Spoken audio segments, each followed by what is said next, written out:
Bill Maher puts Dr. Phil on the couch and asks him to explain himself. On the one side, you have an atheist and avowed bachelor. On the other, a psychologist who thinks family and faith are the keys to progress from our current problems. Those polar opposites made for some intense sparring on Friday's Real Time as Bill Maher faced off against a feisty Dr. Phil McGraw, author of the new book, We've Got Issues, How You Can Stand Strong for America's Soul and Sanity, and who will soon host Dr. Phil Primetime on his new cable network, Merit Street Media. Dr. Phil entered to a standing ovation, and Maher acknowledged that he has been America's shrink for a very long time. Now, Maher said, you seem to want to do it or the country at large. Dr. Phil acknowledged that, adding that he wanted to do it in steps. He talked about his longevity by noting that people tell you what they want you to address, and said, that's really changed across time. The internet, Dr. Phil said, is transforming things. While the services are home to predators, bullies, and scams that kids can't escape, it is also making people more socially conscious, sometimes in a positive way, but sometimes in a convoluted concern for correctness that leaves even the U.S. Department of Justice reluctant to label someone a felon. Maher agreed. Wokeness started as a great thing. Now it's where common sense goes to die. The two argued about whether some of Dr. Phil's proposals were political stances. Maher said Dr. Phil's prescriptions for a better society couldn't be done without being political.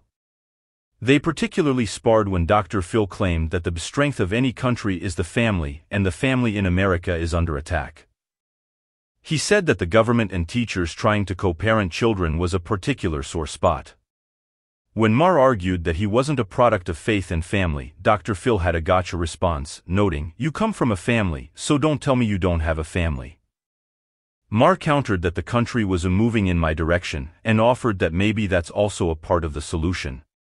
But Dr. Phil's response was that the national drop in religious services attendance means there's one less reason for families to get together each week. That and the dropping birth rate are problems, he said, so we need immigrants. We just need to know who they are.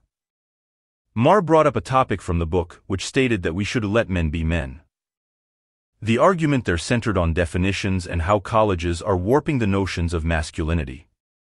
It's being labeled as toxic, said Dr. Phil, adding, you just can't rewrite definitions. This week's panel discussion had Tim Ryan, former Democratic congressman from Ohio and founder of We the People Action Fund, and Batya Ungar-Sargon, opinion editor at Newsweek and author of the forthcoming book, Second Class, How the Elites Betrayed America's Working Men and Women. Ungar-Sargon was flabbergasted at times by the skewed statements of Ryan and Maher. After Ryan finished talking about projects that are being built in Ohio as part of Biden reindustrializing the country, Ungar-Sargon asked, your theory is that people have been given good jobs and just don't realize it?